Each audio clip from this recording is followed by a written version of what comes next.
que la grâce et la paix de Dieu soient avec vous tous.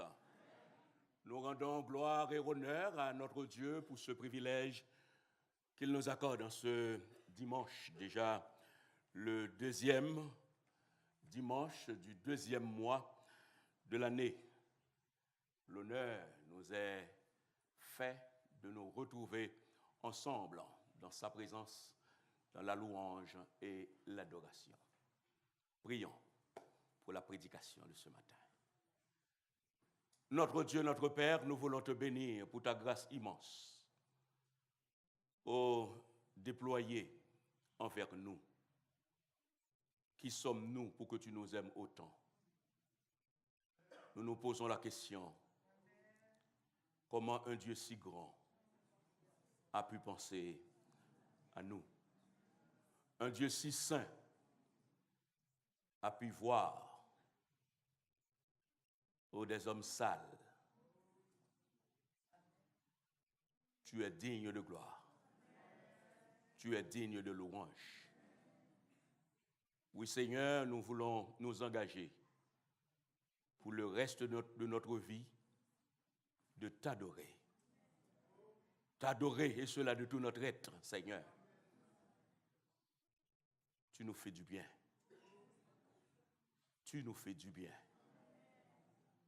Et nous voulons te bénir, cher Seigneur, pour tes hauts faits, pour tes bienfaits.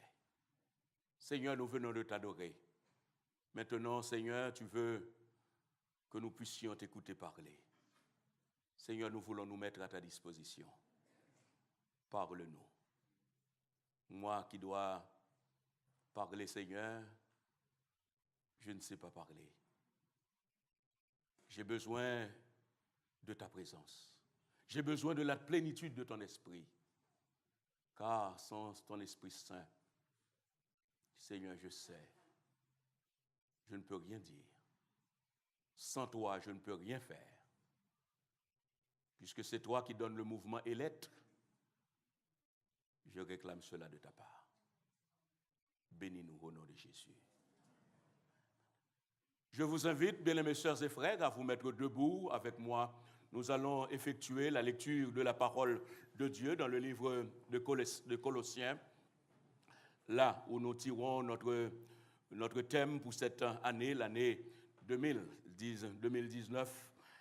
Oh, combien le Saint-Esprit me met à cœur tant de choses à vous dire au travers de ce passage, au travers de ce texte, particulièrement le verset 2-3. Affectionnons-nous aux choses d'en haut. Mais ce matin, nous sommes dans un autre registre, dans le registre de la famille, le registre de la société. C'est pourquoi nous allons lire le verset 1er jusqu'au verset 3, puis le verset 18 à chapitre 4, verset 1er. Chapitre 3, verset 1er à 3, puis le verset 18 à chapitre 4, verset 1er. Lisons ensemble. Si donc vous êtes ressuscités avec Christ, cherchez les choses d'en haut, où Christ est assis à la droite de Dieu. Affectionnez-vous aux choses d'en haut, et non à celles qui sont sur la terre, car vous êtes morts, et votre vie est cachée avec Christ en Dieu. Femmes, soyez soumises à vos maris, comme il convient dans le Seigneur. Maris, aimez vos femmes, et ne vous aigrissez pas contre elles. Enfants, obéissez en toutes choses à vos parents, car cela est agréable dans le Seigneur. Pères, n'irritez pas vos enfants, de peur qu'ils ne se découragent. Serviteurs, obéissez en toutes choses à vos maîtres selon la chair, non pas seulement sous leurs yeux, comme pour plaire aux hommes, mais avec simplicité de cœur, dans la crainte du Seigneur. Tout ce que vous faites, faites-le de bon cœur, comme pour le Seigneur et non pour des hommes, sachant que vous recevrez du Seigneur l'héritage pour récompense. Servez Christ, le Seigneur. Car celui qui agit injustement recevra selon son injustice, et il n'y a point d'acception de personne. Maître, accordez à vos serviteurs ce qui est juste et équitable, sachant que vous aussi, vous avez un maître dans le ciel. Parole du Seigneur. Amen. Veuillez vous rasseoir, bien-aimées sœurs, bien-aimés frères. Je ne vais pas cesser de vous répéter ces paroles que nous trouvons dans ce texte. Mort, ressuscité, être ensemble avec lui dans la gloire. Oui, nous sommes morts, nous sommes ressuscités avec lui. Et notre vie est cachée avec Christ en Dieu. Puisqu'il en est ainsi, nous sommes appelés à vivre pour Jésus, à vivre Jésus-Christ dans notre foyer, à vivre Jésus-Christ dans la société, dans cette société que vous et moi, nous sommes appelés à vivre. Bien-aimés sœurs, bien-aimés frères. Cette partie est capitale dans la vie pratique de chaque chrétien, dans la vie quotidienne de chacun de nous. Combien c'est important de vivre ces choses. À la maison, au bureau, à l'atelier, au travail. J'aimerais nous demander, est-ce que notre vie est bien cachée avec Christ en Dieu? Sommes-nous les ambassadeurs du Christ à la maison? Sommes-nous les ambassadeurs du Christ dans cette société? Vous qui êtes étudiants, êtes-vous des ambassadeurs de Dieu dans les facultés? Dans ces versets, Paul nous exhorte à nous approprier et il nous presse de vivre dans la réalité du verset 12 du chapitre 3 que nous avons considéré dimanche dernier. À vivre comme des élus de Dieu, comme des élus de Dieu, saints et bien-aimés, dans la famille, dans la maison, dans le travail, à l'université. Dieu nous demande à vivre comme des élus, comme des saints, comme des bien-aimés. Vivre ainsi dans nos rapports. Mari, femme. Femme, mari. Parents, enfants. Enfants, parents. Serviteurs, patron. Patron, serviteur. Cela ne doit pas être une théorie, une répétition, mais c'est quelque chose, vous et moi, nous sommes appelés à vivre. Vivre Christ partout où nous sommes appelés à nous trouver. Deux choses ô combien nobles que tout pasteur particulièrement aimerait voir, aimerait constater dans ses fidèles. La responsabilité d'un pasteur, c'est de dire à ses brebis qui ils sont dans le Christ. C'est important que les uns et les autres sachent. ces choses. Qui sommes-nous en Jésus-Christ? Et la deuxième chose importante pour un serviteur de Dieu, pour un pasteur, c'est aussi d'encourager les brebis, les accompagner à vivre en accord avec cette réalité, c'est-à-dire de savoir qui est Jésus-Christ. Vivre pleinement ces choses. Pour cette année, l'année 2019, le Saint-Esprit a trouvé bon pour son Église, l'Église Assemblée évangélique des frères, que nous puissions avoir les yeux en haut. Pourquoi les yeux en haut? Parce que notre vie est cachée en Christ. Où est Christ? Christ, il est dans le ciel. Si notre vie est cachée en Christ, automatiquement, vous et moi, nous sommes appelés. Il nous est demandé d'avoir les yeux en haut. Les yeux en haut. Vivons-nous cela dans la famille et dans la société?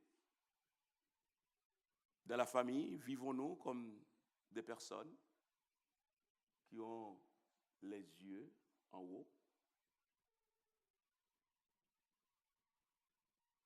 Dans la société, vivons-nous comme des personnes qui ont les yeux en haut? Des hommes et des femmes qui vivent comme étant passagers sur la terre. Nous sommes en transit, comme des gens qui soient en transit. Nous savons que notre demeure est là-haut.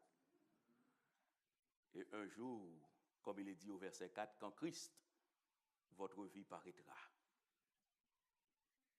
alors vous paraîtrez aussi avec lui dans la gloire. Et gloire à Dieu, ce jour va venir. La famille, les yeux en haut. Vivre la vie cachée en Christ, dans la famille. Les versets 18 jusqu'au verset 21, c'est ce que l'apôtre Paul veut nous enseigner dans un premier temps. Mais sachez quelque chose, mes sœurs et frères, la Bible nous dit que c'est du Père que toute la famille tire son nom. C'est un texte que nous trouvons en Éphésiens chapitre 3, verset 14 jusqu'au verset 15. L'apôtre Paul parle ainsi, Éphésiens 3, 14, 15. À cause de cela, je fléchis les genoux devant le Père, duquel tire son nom toute famille dans les cieux et sur la terre. Oui, rien n'est nouveau sous le soleil. Tout vient d'en haut. Et c'est pourquoi, pour vivre la vie de Christ dans la famille, il est bon que nous ayons les yeux en haut. Il faut bien puiser à la source. La source, c'est bien Jésus. Rien que Jésus. Si vous et moi, nous voulons vivre selon Christ dans cette société, il est indispensable que nous ayons les yeux en haut. Si nous voulons vivre pour Christ dans cette société, il est bon que nous ayons les yeux en haut.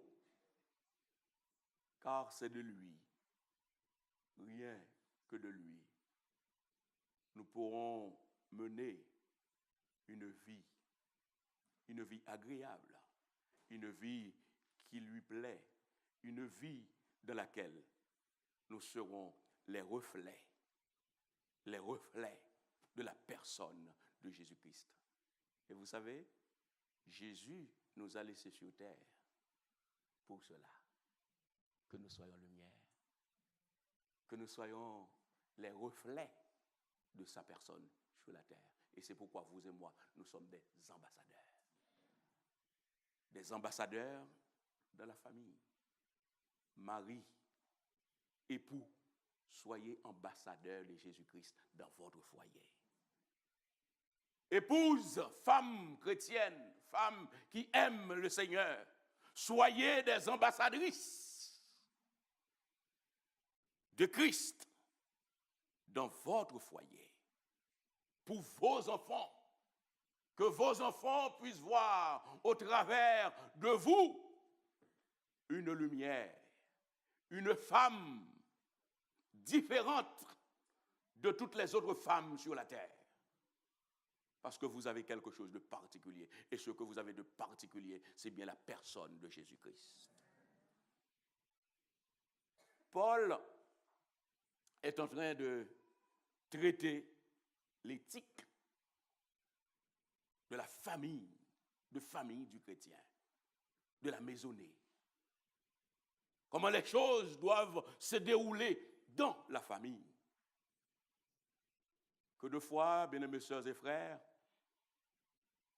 dans l'église, le dimanche, nous sommes les meilleures personnes qui soient. Mais dans la famille, dans la maison, dans le travail. Et vous savez, nous posons problème à nos enfants. Quand l'église, le dimanche matin, nous sommes de bons frères, nous sommes de bonnes sœurs, mais à la maison, nous sommes des loups-garous.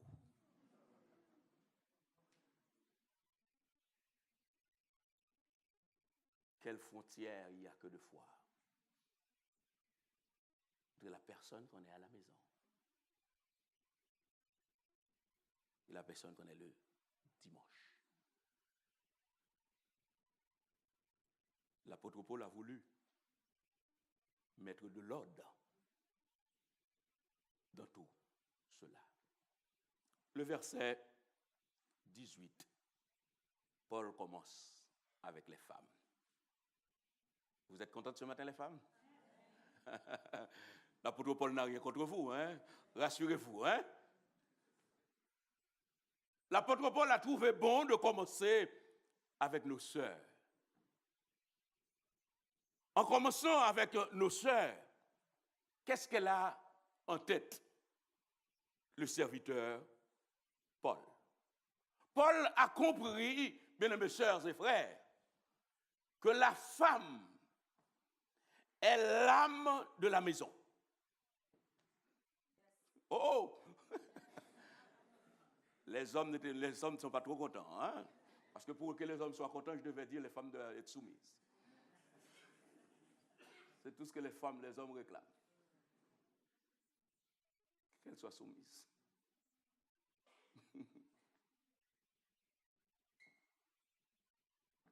Paul reconnaît le rôle d'une femme dans la maison.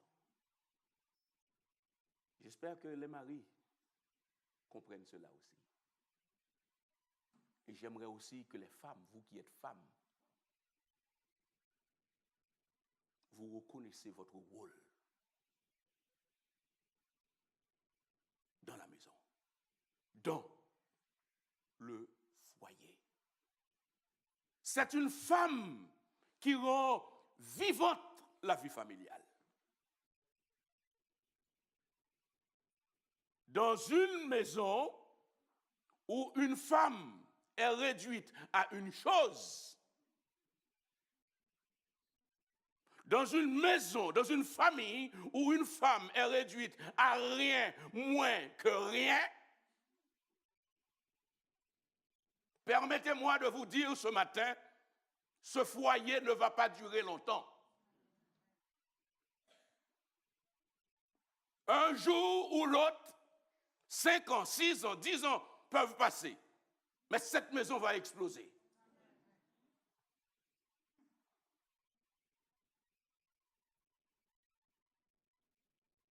Parce que quand une femme ne peut pas parler, quand une femme ne peut pas agir, Oui, cela, elle va l'accepter pendant 2 ans, pendant 3 ans, pendant 4 ans, pendant 5 ans. Au bout de 5 ans, elle va révolter. Et quand elle révolte,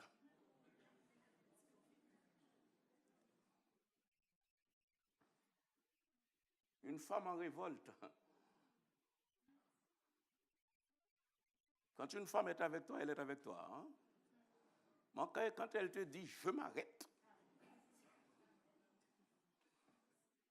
quand elle te dit « stop »,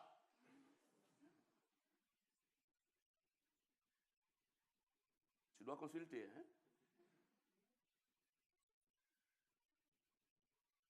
Hein? Les femmes sont qualifiées pour ça. Elles supportent. Mais arrive un bon jour quand elle dit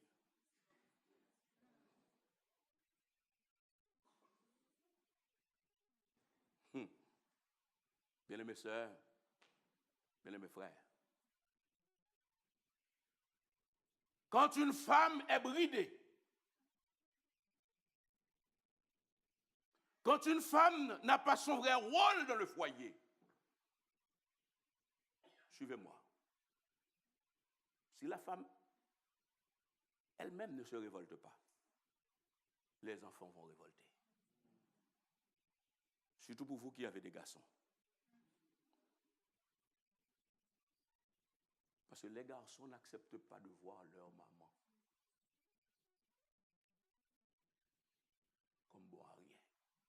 Si vos enfants ont 4 ans, 5 ans, 6 ans, ça passe encore. Mais je vous invite, je vous donne le conseil à corriger cela.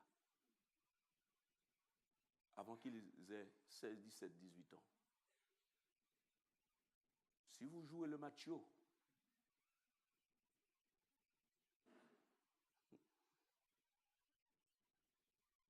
si vous jouez le seul qui a la parole,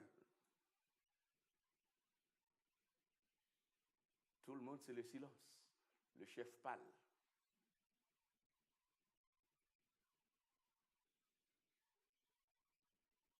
Attention, pour la suite. Vous savez, un foyer, une maison où la femme est bridée, où la femme n'a pas son rôle de femme, je dois vous dire, c'est une maison triste.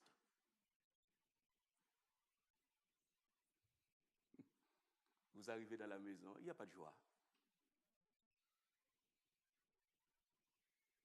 Le mari est dans son coin. Les enfants sont dans leur chambre. Tout simplement, d'où ça vient? C'est parce que c'est une femme qui n'a pas... Puisque la femme ne parle pas, la femme... Sa place est dans la cuisine. Et attention, mon bien-aimé frère, je ne sais pas votre fierté aujourd'hui, si votre femme est toujours dans la cuisine. Vous aimez des bons petits plats, vous êtes vicieux comme moi.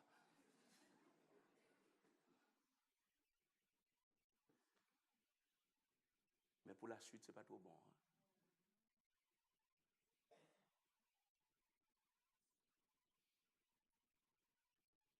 Pour que les enfants soient épanouis, la femme doit jouer son rôle.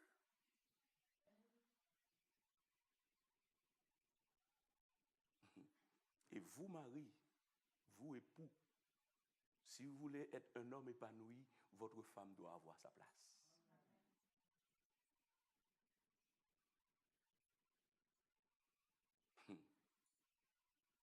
C'est McDonald qui dit cette expression, la main qui berce l'enfant gouverne le monde. Jusqu'à maintenant, c'est une femme qui porte un enfant. Les premiers soins viennent de la femme. Et les enfants sont davantage attachés à maman parce qu'il y a le cordon ombilical. L'homme que de fois nous faisons engendrer, hein? C'est la femme. Et ce n'est pas sans raison, nous comprenons l'apôtre Paul quand il s'adresse d'abord aux femmes. Mais l'apôtre Paul trouve bon, puisque chez notre Dieu, c'est un Dieu d'ordre. C'est un Dieu, on ne peut pas se permettre de faire tout et n'importe quoi. Il recommande, et je dis bien, dans un foyer chrétien. Ce n'est pas sans raison, nous voyons le texte, il est dit comme au Seigneur. L'apôtre Paul n'est pas en train d'ériger des lois pour la société. Mais l'apôtre Paul parle pour les gens qui sont en Christ. Est-ce que vous êtes avec moi, l'Église? La femme est appelée à avoir du respect pour son mari. Quelle femme? La femme chrétienne. Si vous qui êtes femme chrétienne, vous commencez à copier sur les femmes du monde, vous dites je ne dois pas avoir du respect pour mon mari, vous passez à côté.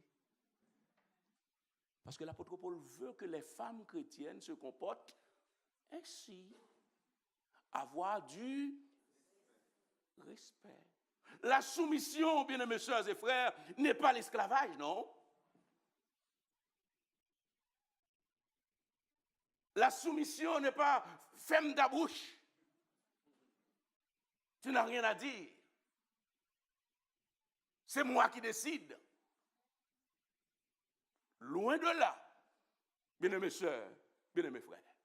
Au contraire, cette soumission, ce silence est fort dans la vie. Vous qui êtes mariés, vous savez, vous comprenez ce que je dis. Quand Dieu vous accorde la grâce d'avoir une femme qui ne parle pas beaucoup, je dois vous dire, c'est danger.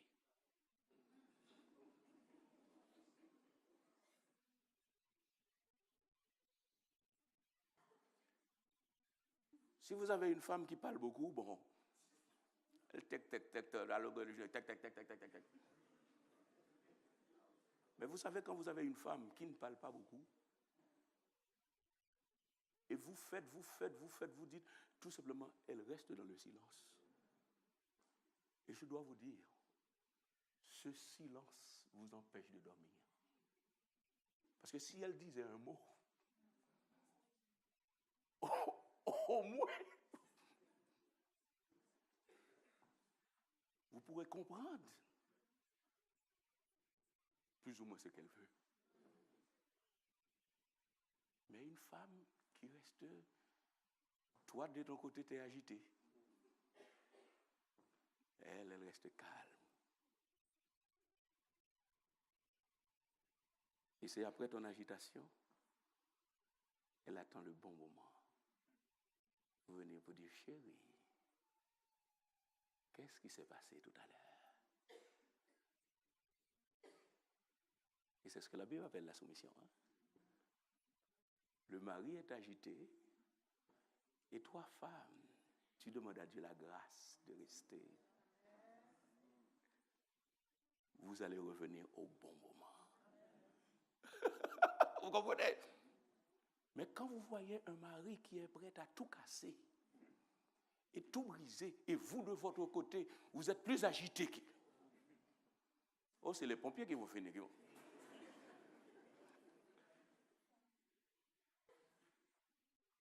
Et Dieu, c'est Dieu qui nous forme, bien-aimés sœurs et frères. Dieu sait de quoi un homme est formé. Dieu sait une femme de quoi une femme est faite.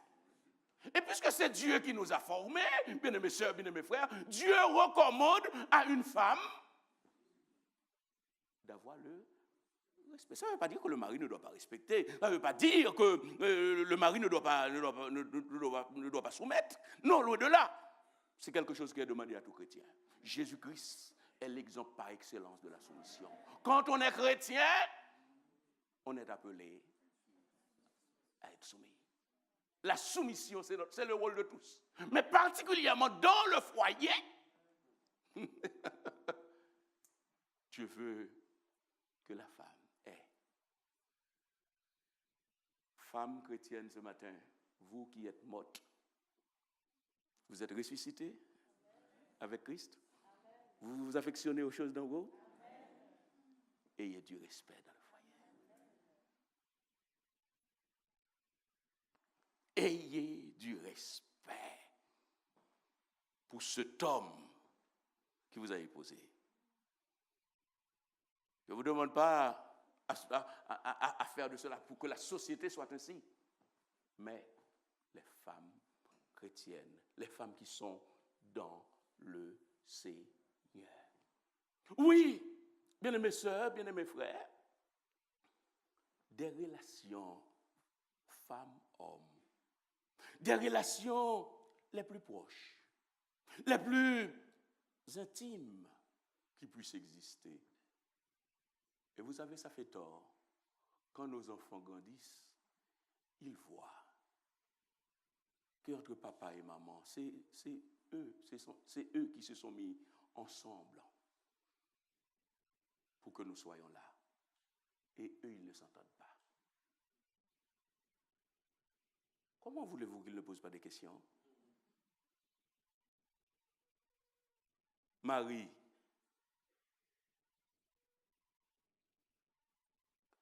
les enfants n'étaient pas là, hein, quand ils ont été conçus. C'est papa et maman. Et quel lien, quelle intimité qui vous a lié pour cela.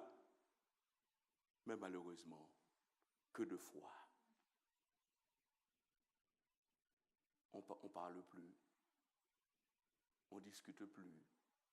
L'autre part, on ne sait pas où il va, on ne sait pas. Madame est-elle? Où est-elle? Ah, je ne sais pas.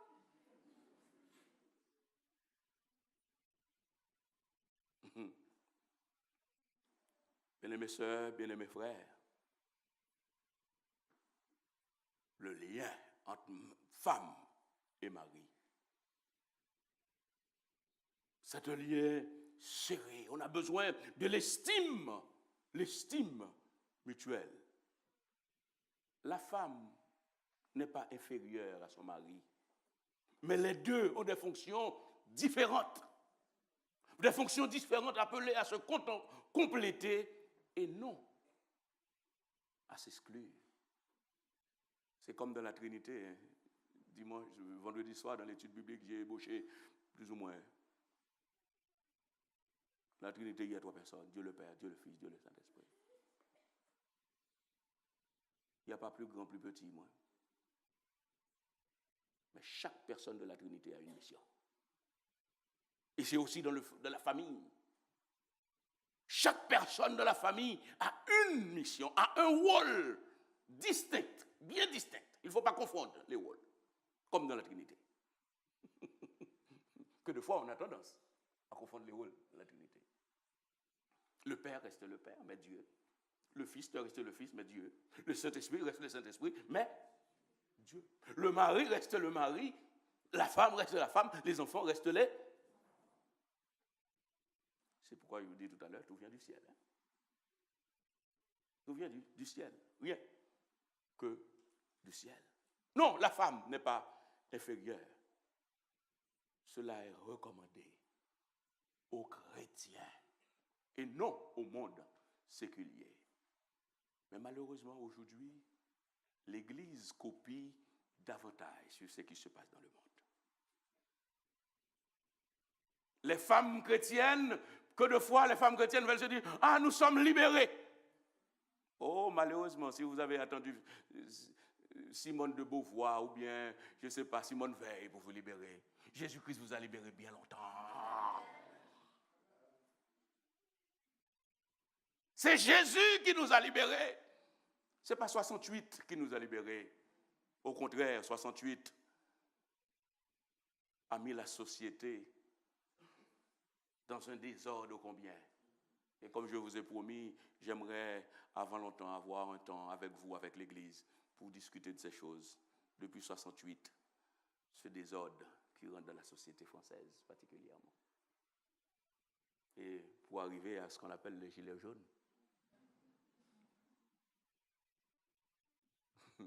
Comme je vous ai dit une fois, les gilets jaunes, ce n'est pas seulement question de gilets jaunes. Hein.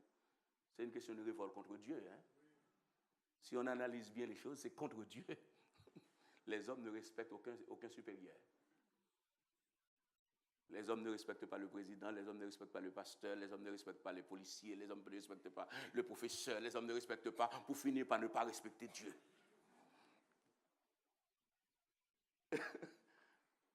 Et ça fait quelle société? Une société de désordre.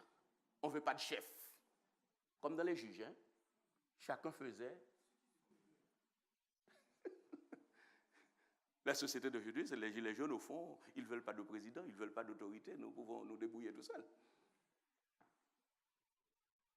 Attention, nous allons revenir. Par le monde séculier. Quand nous sommes chrétiens, Dieu veut que nous ayons une autre manière, une autre façon de vivre. Et le texte nous dit bien, comme il convient dans le Seigneur. Comme il convient dans le Seigneur, je veux aller plus loin pour vous dire, bien-aimés frères, bien-aimés sœurs, dans le Seigneur, quand c'est dans le Seigneur, il n'est pas question qu'il y ait des giflets. Oh, les uns et les autres ne me suivent toujours pas. Ce n'est pas parce que la Bible dit, femmes, soyez soumises à vos maris, et dès que la femme parle, tout ce que vous trouvez bon à faire. Quand vous êtes marié, vous voyez, la réponse, ce n'est pas des gifles. La réponse, ce n'est pas, je sais pas, harcèlement moral, harcèlement verbal.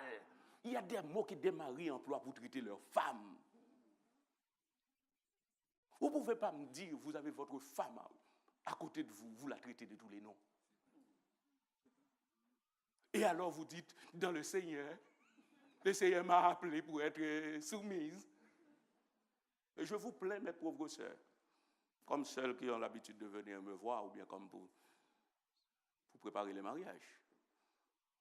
Quand les sœurs viennent me voir comme les couples, à partir du moment où on prend des coups, le pasteur ne peut pas vous dire soyez soumise. Hein? La loi française ne le permet pas.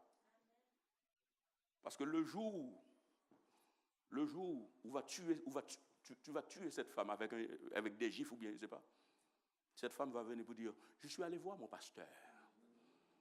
J'ai dit à mon pasteur que mon mari était violent. Ben, il n'a rien fait. J'ai un maître à côté de moi là. C'est pourquoi un pasteur n'est pas là pour couvrir la violence. Hein. Si vous êtes mari, vous tapez votre femme, le pasteur n'est pas là pour vous dire allez prier. S'il veut finir lui-même en prison,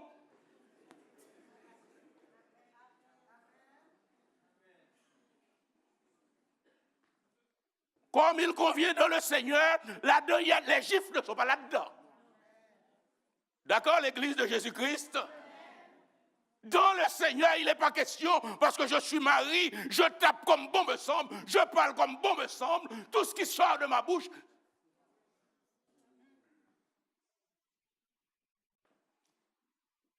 Il convient dans le Seigneur, mari,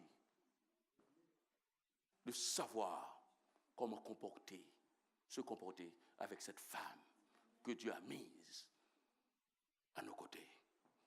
De la traiter comme étant une créature de Dieu.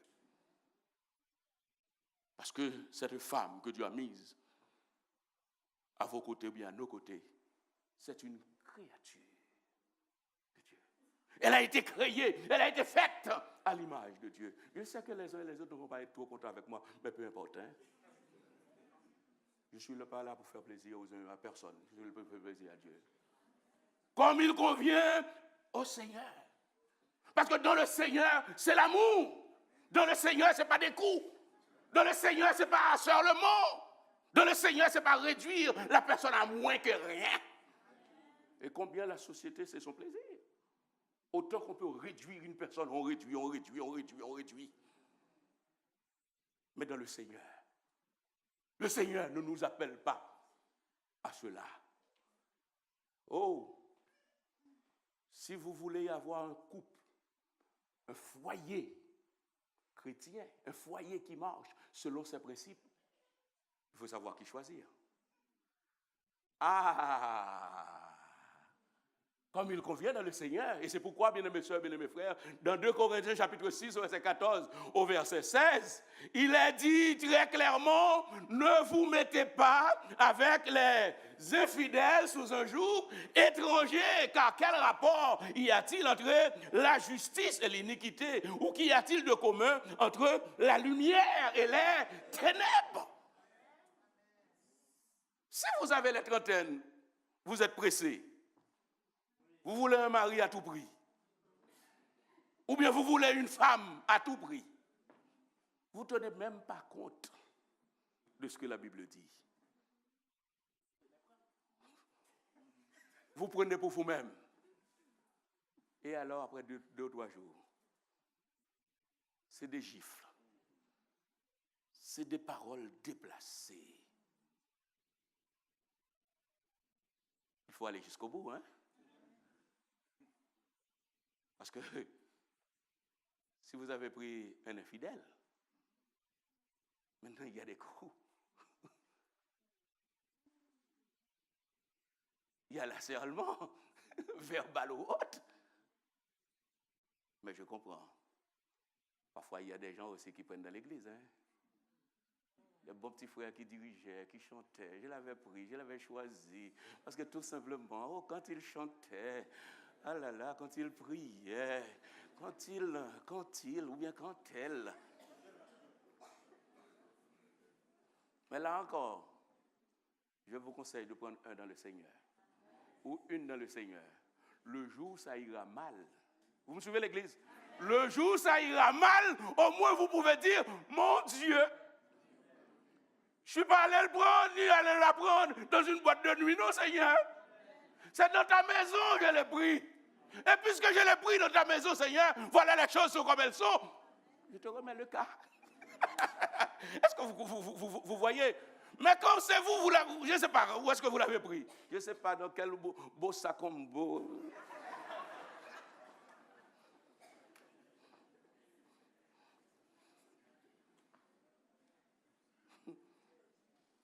Si vous l'avez pris avec un beau sacombo quelque part, quand le beau sacombo tourne mal, je ne sais pas à qui vous allez rire là. Ni coupe chloré, ni beau sacombo ne vont pas vous donner un bon conseil. Pour vous dire, vous qui êtes appelés à passer par le mariage, vous qui êtes appelés à choisir, il faut tenir compte de qui? De qui? Choisir, bien-aimés sœurs, bien-aimés frères. Le verset 19. Marie, aimez vos femmes. Marie, votre mission dans le foyer. Marie, qui êtes-vous? Vous êtes mort ou bien nous sommes morts. Nous sommes ressuscités. Nous avons les yeux en haut. Et puisque nous avons les yeux en haut, nous avons pour tâche, nous avons pour responsabilité d'aimer nos femmes. Nous pouvons dire ça ensemble, les maris. Nous avons pour responsabilité d'aimer nos femmes. Marie, voulez-vous aimer votre femme ce matin? Dieu nous le demande. Dieu nous le demande. C'est une responsabilité pour chacun de nous de savoir que nous devons aimer. Aimer la femme que Dieu a mise à notre côté. Et ce deuxième commandement, nous voyons pour les maris est positif, comme le premier commandement. Si l'homme est appelé, comme il est dit en Éphésiens, comme étant chef, l'homme est appelé à conduire, mais non seulement à conduire, mais aussi il est appelé à aimer. Non seulement conduire, et cela avec amour.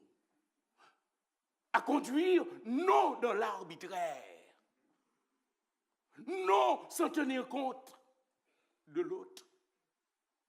Oui, Dieu veut que nous, Marie, que nous puissions aimer aimer dans un climat d'amour, dans un climat d'amour et de confiance. Vous savez, la Bible reste la Bible. Ce n'est pas Tocqueville que j'ai étudié, ce n'est pas Pujol que j'ai... Non, mais c'est la Bible. Nous croyons un mari qui aime sa femme.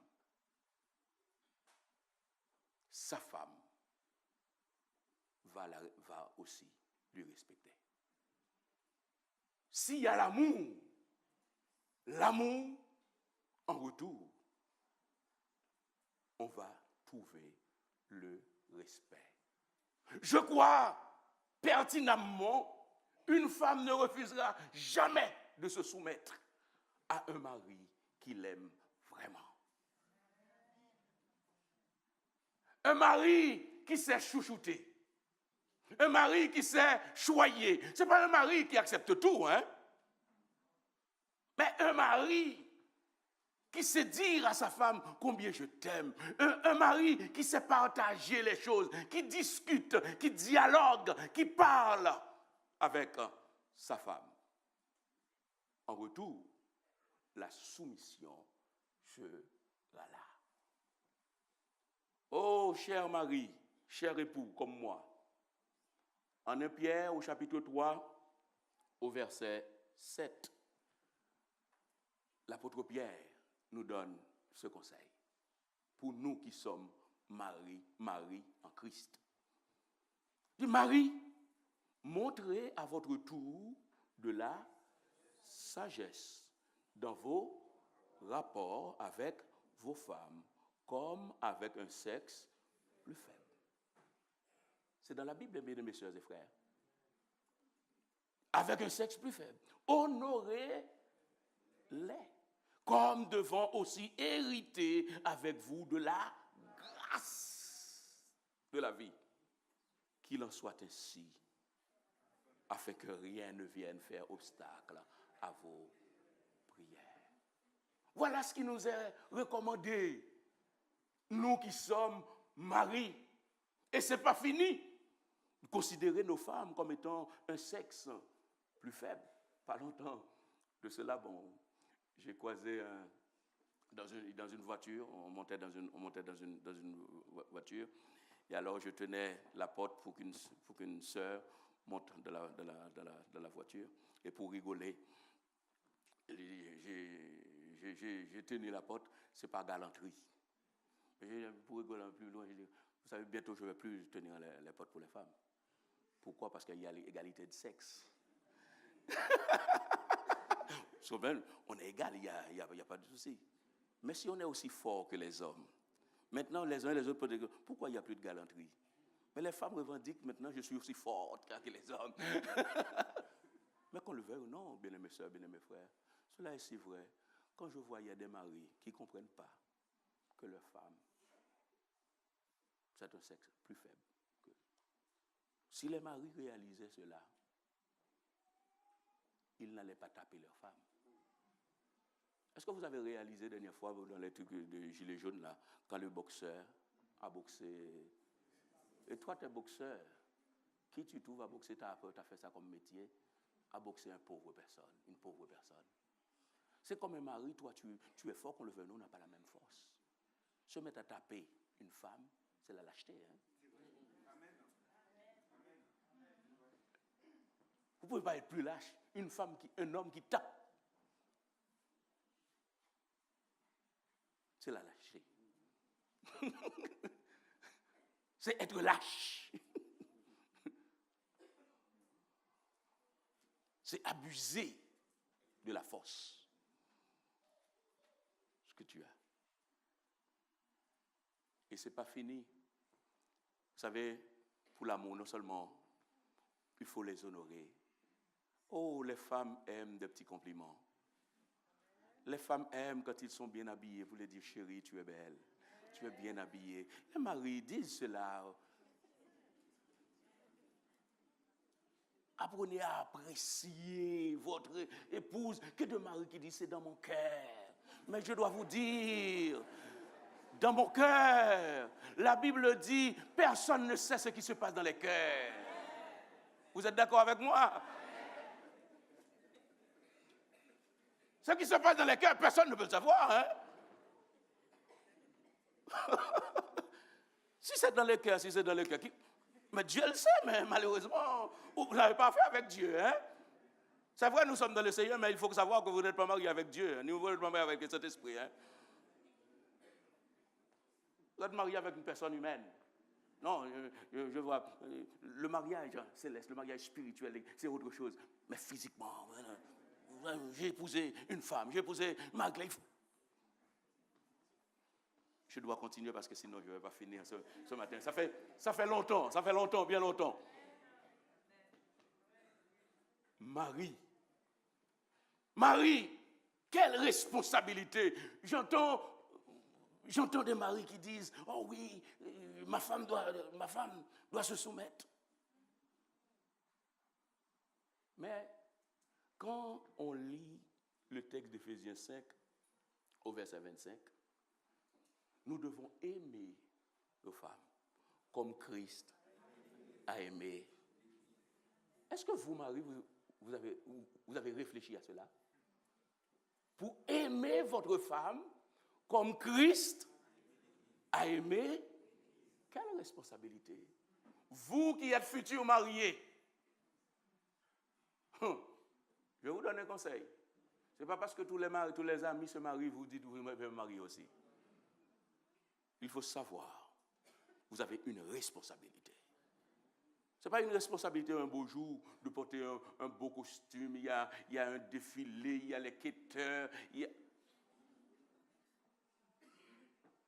d'aimer votre femme comme Christ. Comme Christ a aimé l'Église.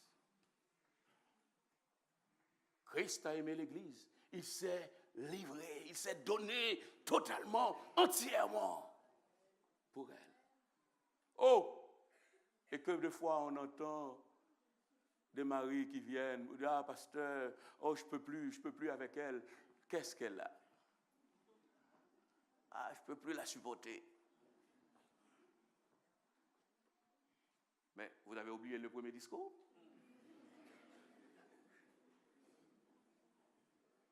Le premier discours, c'était pasteur, je l'aime, hein?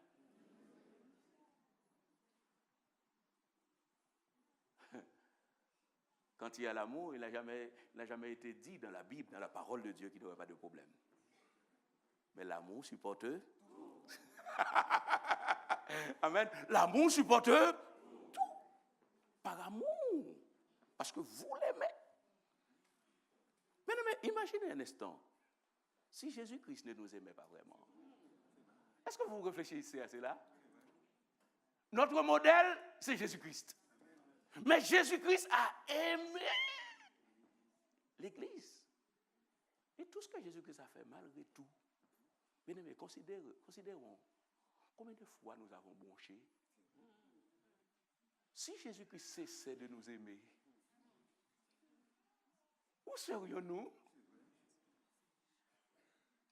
Où serions-nous? Et c'est pourquoi Marie, ce matin, je ne sais pas comment sont les choses, mais je veux vous encourager, en dépit et malgré tout, à aimer votre femme. Ça ne sert à rien de courir après une autre. Parce qu'on le veuille ou non, ça ne va pas être le même défaut, mais ça va être un autre défaut. Si ce n'est pire, cette femme que Dieu vous donne, c'est vrai. Il y a des choses, mais je vous encourage à l'aimer. À l'aimer. Et vous voulez que ça change, vous voulez que ça s'améliore, aidez-la. Aidez-la pour que les choses changent. Oui, nous pouvons faire quelque chose. Oui, vous pouvez faire quelque chose pour que les choses ne soient plus pareilles. Enfants et parents, verset 20 au verset 21. Mes enfants, tous les enfants sont là. aujourd'hui. Enfants. Les enfants, il est bien dit, les enfants. Que de fois, nous, parents, nous nous trompons. Nous pensons, nos enfants, ils ont 20 ans, ils ont 25 ans. Ils doivent nous obéir aux petits doigts.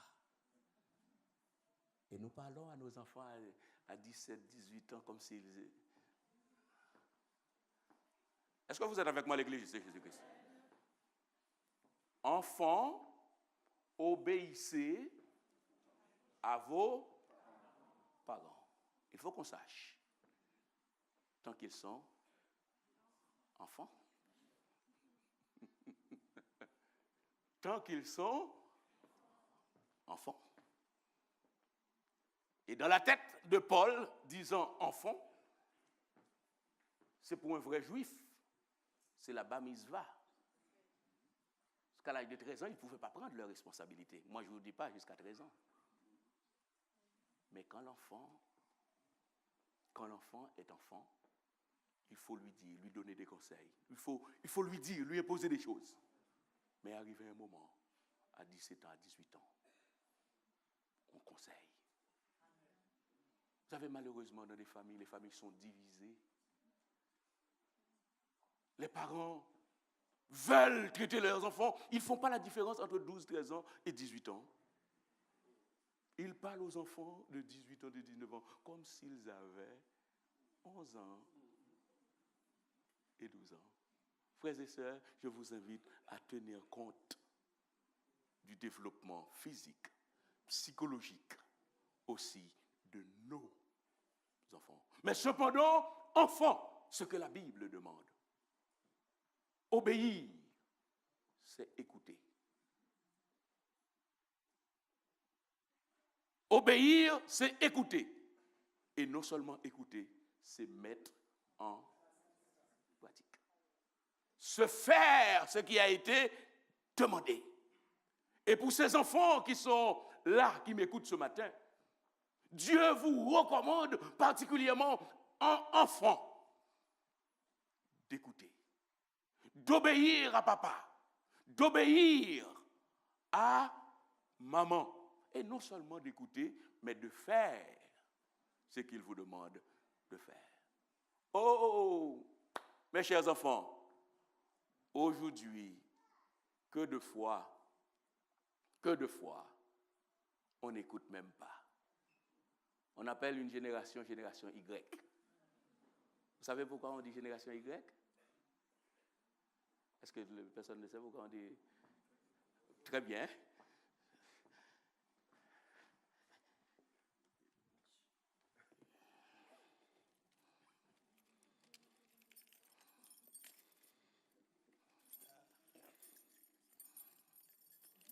Oh.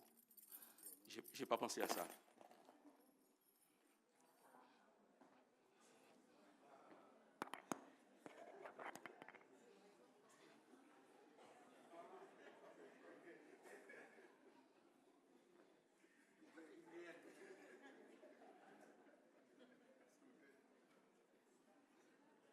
C'est génération Y.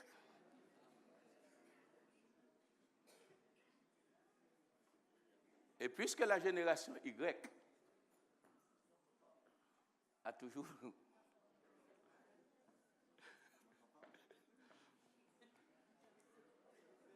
Vous avez du mal à écouter. Et c'est pourquoi je vous encourage, mes chers enfants, génération Y, à enlever cela de temps en temps. Papa parle, maman parle, mais personne n'écoute. Parce que dans la chambre ou ailleurs, c'est toujours...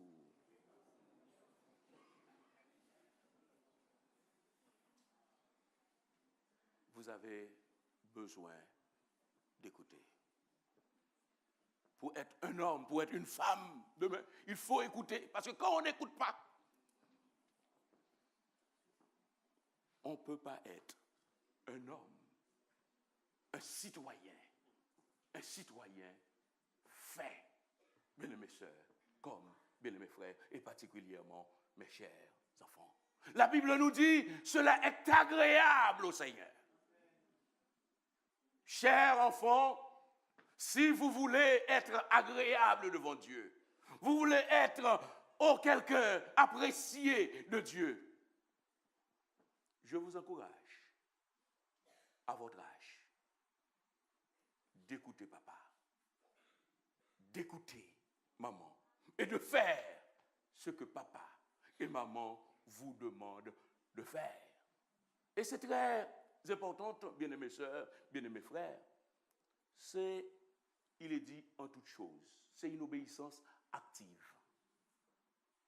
En toute chose, quand on est enfant, les réserves, c'est pour plus tard.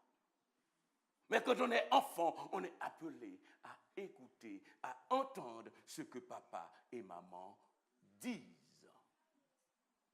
Enfant, si vous voulez vivre longtemps, c'est ce qui est dit en Exode.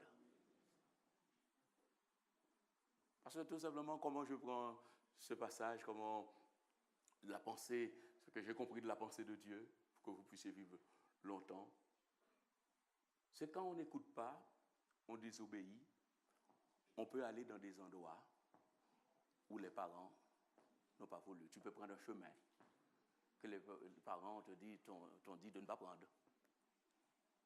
Et si tu prends ce chemin, il y a le risque de la mort. Il y a le risque de la mort.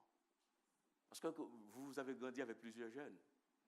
Et moi, qui vous parle là, il y a des jeunes garçons, on était à l'école ensemble, mais tout simplement qui voulaient profiter de la vie. Ces jeunes garçons qui voulaient profiter de la vie, vous savez, moi je suis des années 60. Malheureusement, dans les années 80, c'est le sida. Les hommes de mon âge, beaucoup ont été contaminés parce que pour ceux qui viennent maintenant, c'est autre chose. Parce que le sida, maintenant, il y a des traitements. Mais pour ceux de ma génération, on courait à droite et à gauche. Beaucoup ont chopé un sida. Dans les années 80, c'était dans les années 80, 20 ans. Hein? À fleur d'âge, hein, 80, j'avais 20 ans. Mais quand on n'écoutait pas, si on n'écoutait papa et maman,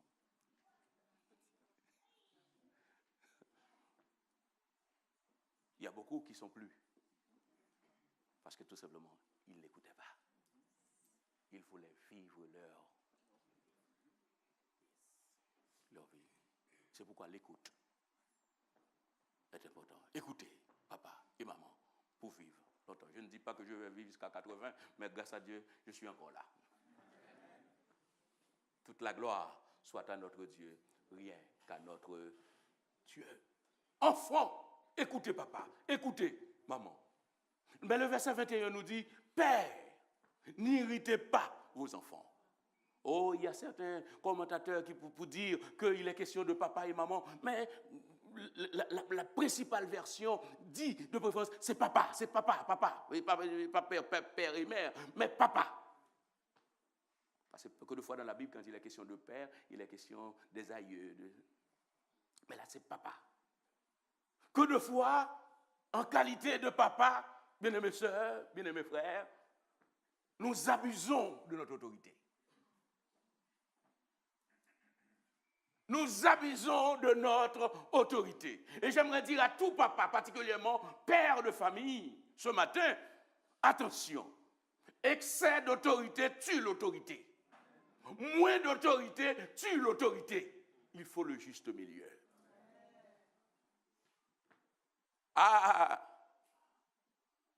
Il y a des papas, ils sont des papas, hein? Des papas, c'est tout simplement, bien-aimés sœurs, bien-aimés frères, ils ne parlent pas avec leurs enfants.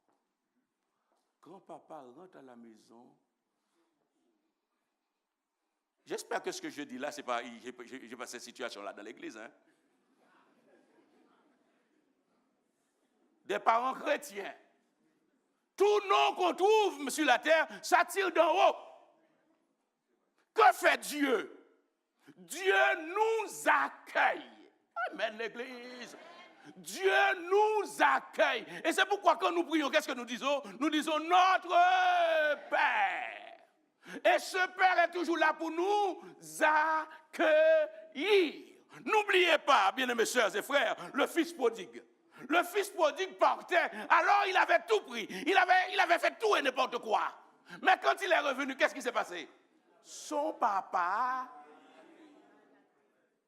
Vous ne pouvez pas me dire qu'aujourd'hui, vous êtes père, papa, dans le Seigneur, papa chrétien. Dès que vous rentrez, vous sortez du travail, que tous les enfants partent dans leur chambre. Ce n'est pas normal que si vous êtes papa chrétien, les enfants prient. Les enfants prient. Parfois, ils ne prient pas Dieu pour demander autre chose. Papa, Dieu, fais pas qu'il ne rentre pas tout de suite. Papa, Dieu, s'il pouvait ne pas rentrer tout de suite, ce serait pas mal.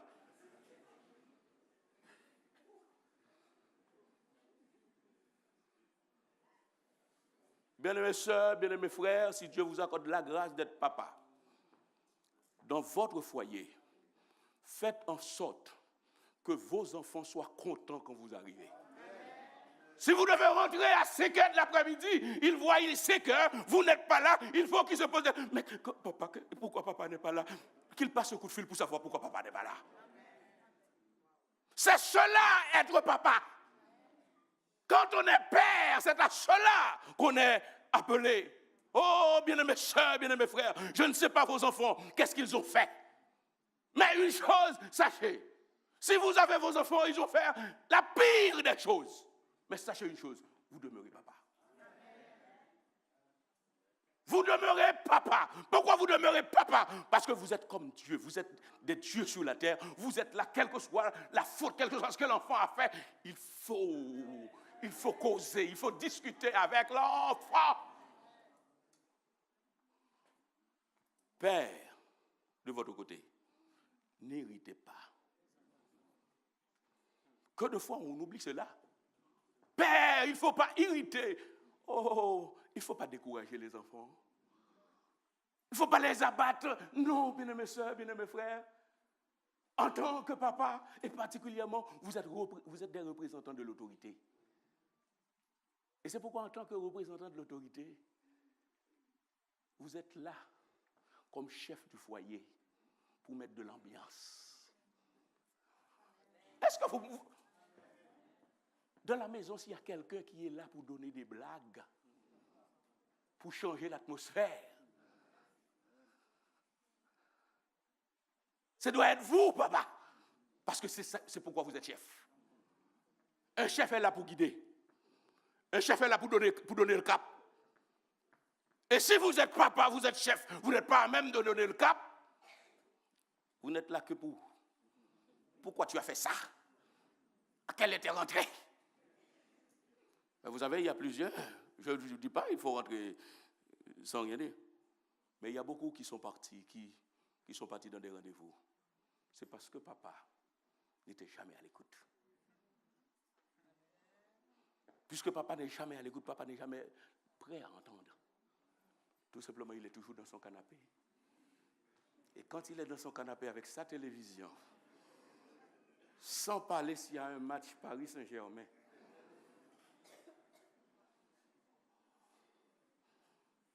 bien-aimés frères, vous êtes papa.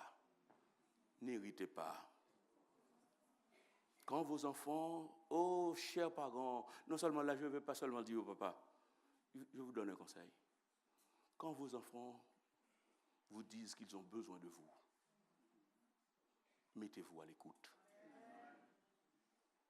Prenez du temps pour que vos enfants puissent vous parler. Parce qu'on le veut ou non, il y a des papas qui n'ont jamais le temps.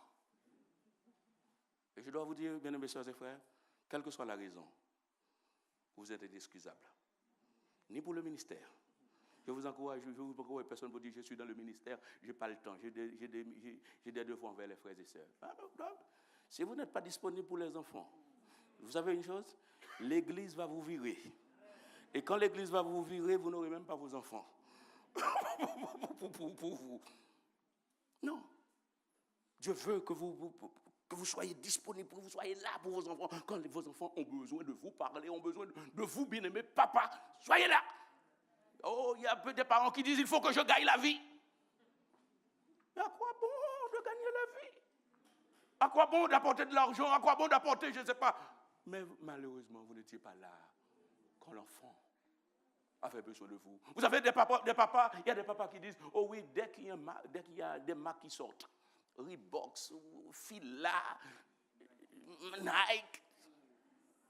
Mais vous savez une chose? Nos enfants, ça leur fait plaisir. Nike, ça leur fait plaisir. Reebok. Mais vous savez ce qu'ils attendent davantage de nous? C'est l'amour. C'est être près d'eux. Et particulièrement qu'on le veuille ou non, bon, c'est une chose que je ne veux même pas dire aux mamans, parce que c'est dans les mamans. Est-ce que vous comprenez? Vous comprenez le texte pourquoi il dit « Père, n'irritez pas vos enfants ». Ce n'est pas dit aux femmes. Parce que Dieu sait que les femmes... Est-ce que vous me suivez? Hein? Je sais que vous êtes assez intelligents. Pourquoi ce n'est pas demandé? Parce que tout simplement, Dieu qui nous forme sait que les femmes, les mamans sont toujours... Mais tandis que le papa, il y a le côté. Il pense que c'est à force. C'est ainsi que les enfants vont savoir qu'ils sont chefs. C'est à force d'avoir des cravates. C'est à force de vouloir être chef, vous finirez par être rien du tout.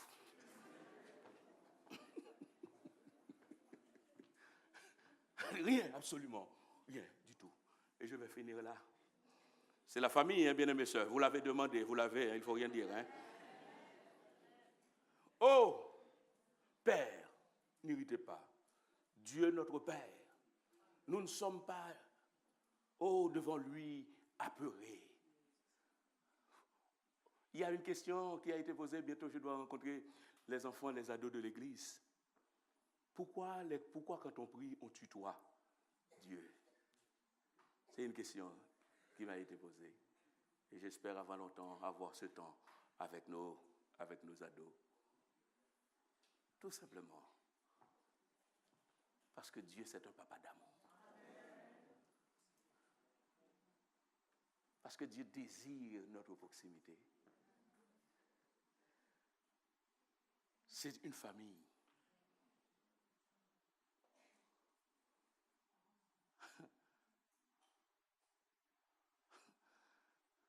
Frère Emmanuel, quand tu es là, tu es là. Quand tu es à la maison, sois papa.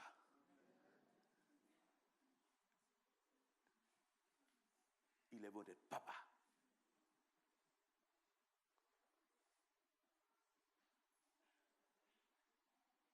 D'être papa à la maison. Bon, qu'on le veuille ou non, il y a des enfants qui ne vont jamais écouter. Mais nous savons une chose. Nous, ce que nous avons comme mission, nous avons accompli notre mission. Nous avons réalisé notre devoir. Et dans la société, le travail. Tout cela, c'est la société. Mais dans le travail, il est demandé aux serviteurs, comme aux enfants, obéissez en... Qu'est-ce que ça veut dire? Qu'on le veuille ou non, le patron, si un patron vous demande de sortir avec vous pour aller au cinéma, ça, c'est pas ça. Il ne faut pas dire parce qu'en toute chose, promotion canapé, vous savez ça? Vous savez ce qu'on appelle ça en France? Promotion canapé.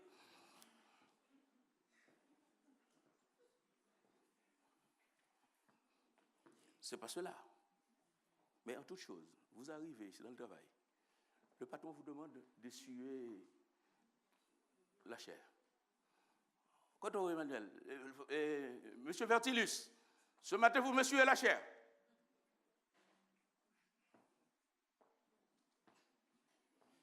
Moi, je ne suis pas là pour ça, non? Je ne suis pas là pour essuyer la chair. Non. Le patron vous demande d'essuyer la chair. Vous n'avez pas besoin de savoir là ou pas là pour ça. Est-ce que vous me suivez l'église? Que de fois vous vivez mal dans le travail, pourquoi? Vous vous rébellez. Et là, vous dites tout le monde est contre vous. Sans oublier une chose.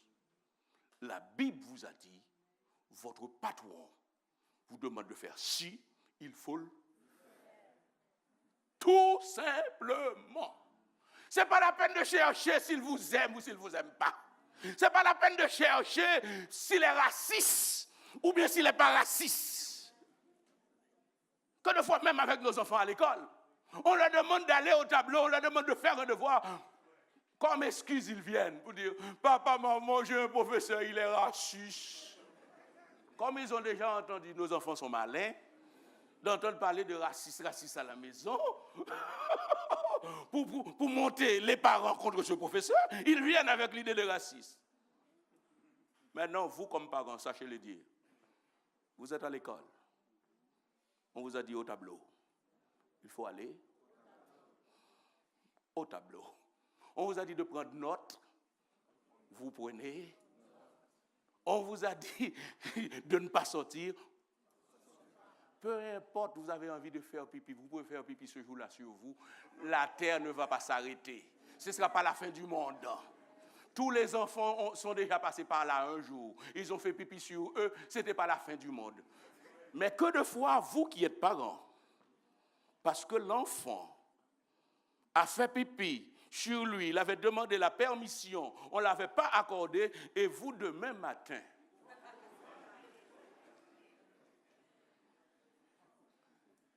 je vais lui dire ça casse on l'a dit.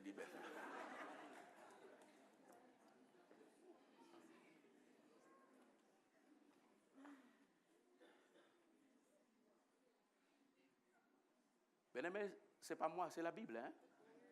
Hier, à l'étude biblique de vendredi, je dis, si jamais les chrétiens vivaient la parole de Dieu, les chrétiens vivaient tranquille. C'est vivre dans le ciel. Étant sur la terre, bien aimés sœurs, Dieu nous donne les moyens de vivre tranquille, paisible, mais que de fois, c'est nous qui passons à côté. Patron, et vous savez une chose? Dans le travail encore, j'allais oublier ça. On vous paye 2 heures.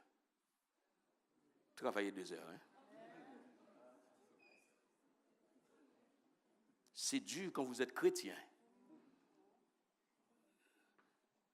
Je ne sais pas, quand vous travaillez, quand vous maçon ou bien autre, à longueur de journée, c'est « Travaillons et luttons, nous sommes au Seigneur, suivons les trois sentiers. » Et à les uns et les autres disent « Mais pourquoi vous chantez comme ça tout le temps? »« Ah, je suis chrétien, hein?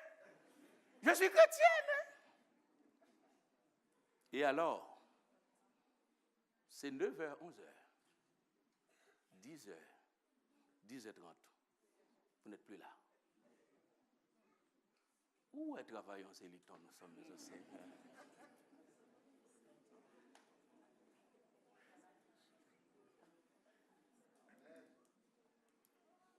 Non, vous êtes là pour 2 heures.